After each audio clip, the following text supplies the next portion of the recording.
दोस्तों, मैं हूं दिनेश किओरा। न्यूज़ टाइम में आपका बहुत स्वागत है।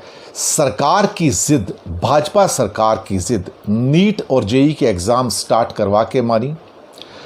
दरअसल ये सरकार एक जिद्दी सरकार है।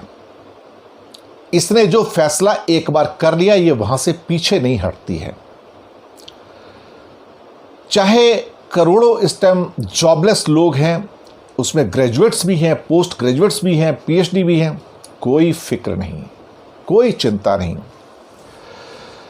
ये दरअसल लोगों की बात ही नहीं सुनना चाहती है। जिद ऐसी, चाहे वो एनआरसी पे हो, सिटीजनशिप एक्ट पे हो, 370 पे हो, 3 तलाक पे हो। और अब मुझे कोई हैरानी नहीं होगी कि अगर यूनिफॉर्म सिविल कोड भी आ जाए। कहीं ना कहीं इस जिद की वजह से, भाजपा की वजह से पिछले 6 सालों में इस देश में सामाजिक डिविजन्स पैदा हो गए। सामाजिक भेदभाव, कड़वाहट और जहर पैदा हुआ। इस सरकार ने जो बीज बोए हैं, खास तौर से धर्मों के बीच में दरार डालने के सॉरी, और जो बाकी वर्ग हैं, जो क्लास हैं समाज के अंदर, इसने भारत को अंदर से बहुत कमजोर कर दिया है। Sorry, throat is slightly bad. ये जिद जो है, ये भारत को एक ऐसे मोड़ पर ले जाकर उसने खड़ा कर दिया है जहां पे एक वर्ग दूसरे वर्ग को नहीं देख सकता, एक वर्ग दूसरे वर्ग से अब नफरत करना शुरू कर दिया है।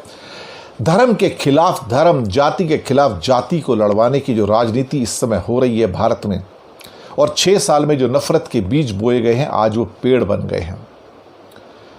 हम लोग और हमारे जैसे चैनल्स जो सैनिटी की बात करते हैं, जो एक तरह से लोगों में अच्छाई की बात करते हैं, लोगों ने हमें सुनना छोड़ दिया है।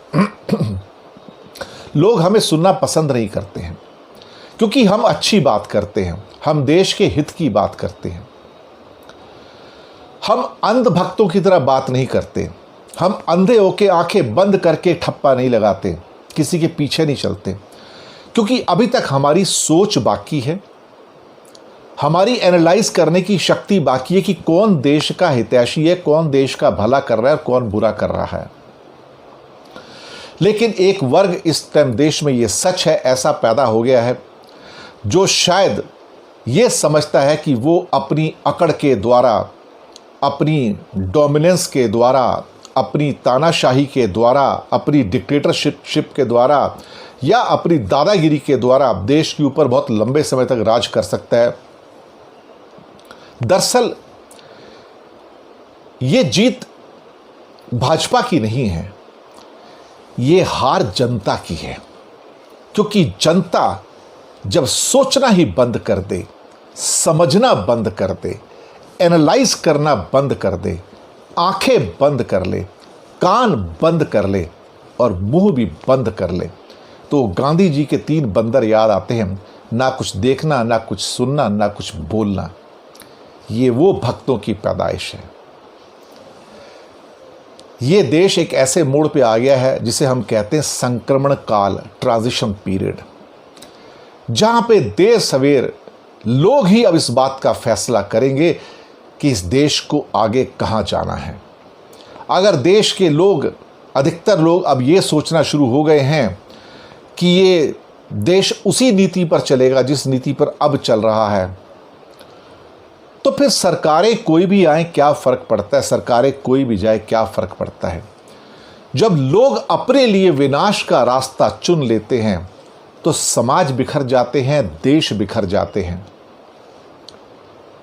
ऐसे ही तो देश बर्बाद होते हैं। देश को बर्बाद करने के लिए कोई बाहर के लोग थोड़ी चाहिए, अपने लोग ही काफ़ी हैं। वो उर्दू में एक शेर है, बर्बाद गुलिस्ता करने को एक ही उल्लू काफ़ी है। बर्बाद गुलिस्ता करने को एक ही उल्लू काफ़ी है, हर शाख पे उल्लू बैठा है, अंजाम गुलिस्ता क्या होगा। जिन्हें इसका मतलब नहीं समझ आया उसको समझाता हूँ कि पूरे गुलिस्तान को, गार्डन को बर्बाद करने के लिए एक उल्लू बहुत है, आउल। और यहाँ तो ट्री की, वृक्ष की, पेड़ की हर शाख पे एक उल्लू बैठा हुआ है, तो उस बाग का क्या होगा, उस गार्डन का क्या हाल होगा। तो बर्बाद गुलिस्तां करने को एक ही उल्लू काफ़ी है। तो ये यहाँ तो हर शाख पे उल्लू बैठा है, अंजाम गुलिस्तां क्या होगा। यही है आज का भारत।